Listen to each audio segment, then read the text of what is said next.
Bali Government considering sanctions for tourists who don't pay levies. And Thohir, Bali International Hospital to open in April 2025. Stay tuned for details on these and other stories. Sanctions?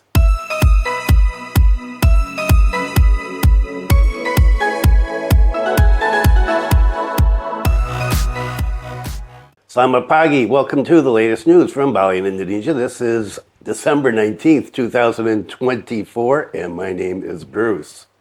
And what is the weather like today? Wow, it's nice. Well, it's going to be hot, but there's clouds, but not a lot of clouds today, and it does not look like it's going to rain. It is already 30 degrees Celsius at 9 o'clock in the morning, and the humidity is 69%. So humidity is down, the temperature is up, the skies are clear. So a day for us to clean up some of the mess that we've got from back a few days ago when we had the big heavy rains and winds. And the wind speed today, wind speed is, well, very mild, 8.4 kilometers per hour. And lots of damage around the island. Reports still coming in on this. A guy was killed the other day on the road from Gilimanuk down towards Denpasar.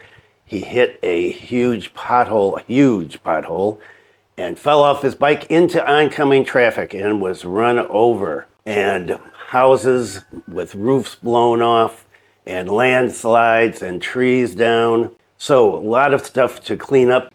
And I saw a video last night down in Sanur, some place where tourists sit on the beach and drink and eat, I guess, and that was destroyed. And somewhere down there where they called the sunset spot, where people sit and watch the sunset, that was destroyed. People are out fixing that. And so a lot of damage. These strong winds and heavy rains really take a toll on Bali. So right now you can enjoy yourself. But if we get this bad weather again, this extreme weather, you've got to be careful.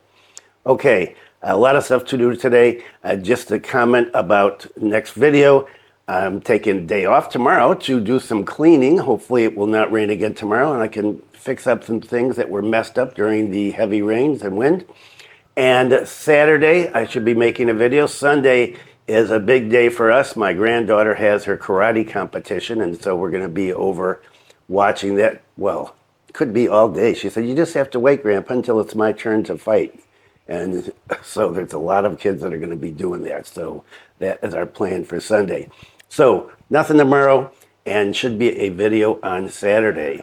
Okay, let's get into this first story. Okay, this first one, the title is something of clickbait, and I'm going to talk about why and what I really think it says. Foreign tourists who don't pay levies will be banned from vacationing in Bali. There's a discussion, and banning is one of the options, and we'll talk more about that as we get on. The Bali Provincial Government and the Bali Regional People's Representative Council, DPRD, agreed to revise Regional Regulation Number 6 of 2023 concerning levies for foreign tourists. The results of the meeting agreed that foreign tourists who are known to have not paid the levy for foreign tourists are not allowed to vacation in Bali. This means that we will discuss this sanction again. Now, to be more specific about what is meant by the prohibition of tourism. Now, we want to emphasize the sanction again, according to the head of Bali Tourism Office, Jakarta Bagus Pemayon. Pemayon admitted that so far the levy had not been running optimally. Only 40% of foreign tourists have paid the levy. Of the 40%, 90% paid before arriving in Bali. For example, 90% of 100 billion rupiahs is 90 billion rupiahs, and that was paid online. Pemayon said that by December 2024, the amount of foreign tourist levies has gone up to 300 billion rupiahs. In the meeting, he also conveyed to open more payment space with the cooperation of related parties. However, the meeting has not discussed the increase in the levy rate. Because the policy is still considered new, it's only been around since February. Because the policy is still considered new, and there are many other considerations. In a separate article, there's talk about giving money, fees, payment to people that collect the fees and how that is going to work. So they're trying different ways to get the tourists to pay for these fees. And you would think that they would have figured this out a long time ago. This has been in the works for over a year now. Pak Pamayan realized that many tourists are not yet aware of the levy. Therefore, he said, together with related stakeholders, they need to continue to conduct socialization at tourist destinations. This is our function of socialization, not just a few times, but continuously, so that we carry out monitoring the tourist sites as well for socialization and taking the initiative. And in a separate story, the one that I mentioned before, where they talked about getting a fee to provide some initiative for people, I don't know, maybe in immigration or customs somewhere at the airport, for people to collect that fee before people leave the airport. That was one consideration for this revising the regulation. Another was sanctions, and one of the sanctions that was mentioned was banning people that have not paid from entering Bali. How that would work, I don't know. That's really extreme. Very unlikely that something like that would be done. I mean, the simplest way is just to collect it at the airport. But I always temper what I say, because I know actually that there are a couple of government officials that watch this site. And, well, they're friendly with me, but I like to keep things right to the facts and not go overboard. Still haven't decided what to do. And, well, we'll just have to see. They'll be meeting again and discussing how they're going to collect the money, where they're going to collect the money. And there's the whole question in this other article I was talking about. At the end, it says, and where is the 300 billion going? Nobody knows. Nobody knows. Remember, originally it was going to enhance the culture. Then it was 70% of it was going to go to infrastructure, specifically trash collection, and it was going to be transparent, and nothing's really been said about that. The main thing seems to be only 40% of the tourists coming in are paying. Just have to wait and see. As I've said many times about many things here, that's Indonesia. And what about the Bali International Hospital? Bali International Hospital to open in April 2025. The Minister for State-Owned Enterprises, Minister Thohir, recently said that Bali International Hospital, operating at the center of the Sanur Special Economic Zone, will commence operations in April 2025. He said, I've met President Prabowo to convey an April opening date to him. Thohir said that during the 3 months, January to March 2025, the hospital would provide trial services to ensure all systems function correctly before the formal inauguration of operations in April. The minister continued that the 3-month trial operation will be carried out in 3 phases. First phase in January will operate with stand-in patients, but no official patient, to ensure workflows and systems are operating correctly. In February, the second phase will handle selected real patients. March will be used for full-time trial operations before the April official opening. Hopefully in April, he said, I will meet President Prabowo and convey that the hospital is ready for an early April opening. Pak Thohir said that the selection of doctors who work there will prioritize the employment of Indonesian doctors who have studied or worked as medical professionals abroad, a group he classifies as the diaspora. The government is extending special facilitation to members of the diaspora, facilitating the formal recognition of their overseas training and work experience. Minister Thohir chose not to disclose the number of diaspora doctors and medical specialists that the hospital has managed to recruit to work in Bali, except to say that there was strong interest, with many applying to work at Indonesia's newest and most sophisticated hospital. He said details of the diaspora hired to work at BIH and their CVs would be revealed after the hospital opens. The Bali International Hospital has been constructed on a 50,000 square meter site and comprises 4 floors. The minister declared that the construction of the hospital is 97% complete, with 80% of the hospital's equipment now fully installed. The hospital should be fully operational in the coming weeks as the year ends. And a lot of questions about the international hospital. So you have these diaspora doctors, Indonesian doctors that they're giving priority to, who have worked overseas. Do they want to come back to Bali and work here? And what about foreign doctors? At one point, they were talking about foreign doctors coming in and working here as well, and that they were going to make special arrangements for visas and all of that. No word on that right now.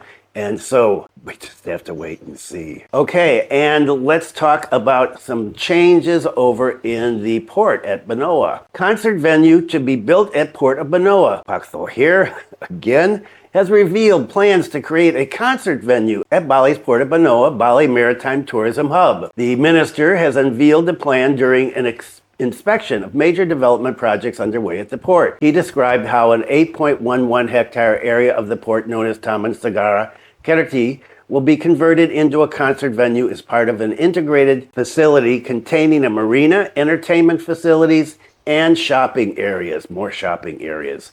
The garden area that will be converted into a concert venue forms part of the development of the Port of Benoa as an integrated tourism maritime destination. He said this on Monday. According to the minister, the development of a concert area is intended to maximize the potential of the Port of Benoa as a favorite port of call for international cruise ships. Praising improvements in the port's facilities, the minister underlined how Benoa's cruise ship pier can now service ship up to 500 meters long or long enough for 2 jumbo cruise ships to berth simultaneously. Improvements at the Bali Maritime Tourism Hub, BMTH, have cost $1.2 trillion for sea tourism infrastructure and $2.2 trillion for land-based infrastructure improvement, encompassing entertainment, retail, and marine elements. In 2024, Bali's Port of Benoa welcomed 56 large cruise ships carrying more than 102,639 passengers. And so some changes going on in Benoa. And the other day I talked about the remaining members of the Bali 9 being repatriated back to Australia, and now another exchange, another repatriation for Filipina, who has been on death row for quite a while. Indonesia officially hands over death row inmate Mary Jane Veloso to Philippine government. The Indonesian government officially hands over Filipina drug convict Mary Jane Veloso to the Philippines government. This was conducted at the airport on Tuesday. Representing the Indonesian government is the Deputy for Immigration and Corrections. Meanwhile, the Philippines government is represented by the Philippine Undersecretary for Migration Affairs. Mary Jane expressed gratitude to Indonesian President Prabowo and Coordinating Minister for Law, Human Rights, Immigration and Corrections, Pak Mahendra, for approving her repatriation to the Philippines. She said, "Thank you, Mr. Prabowo, Minister Yusril, and all the Indonesian people who have supported Mary Jane. God bless." Mary Jane was scheduled to depart little after midnight last night. Philippines agreed to all conditions proposed by Indonesia for Mary Jane's transfer to her hometown. She has been a death row convict for smuggling 2.6 kilograms of heroin and was arrested at the airport in Jogja, April 2010. She was sentenced to death in October 2010. And one final segment about traffic. Of course, what else? It's holiday season. Residents asked to take Trans Metro Dewata during Christmas and New Year holidays to avoid traffic jams. The Denpasar City Transportation Agency, DISHub, asked the public to use the Trans Metro Dewata bus during the Christmas and New Year Nataru holiday period. The aim is to prevent congestion. If we look at the traffic analytics video, the data we get is that the increase in the number of vehicles to Denpasar during this period is usually 20 to 30%. The head of the City Transportation Agency said the increase in the number of vehicles occurs on D3 Nataru, I guess that's day 3 Nataru, in addition to also looking at the weather conditions that occur at that time.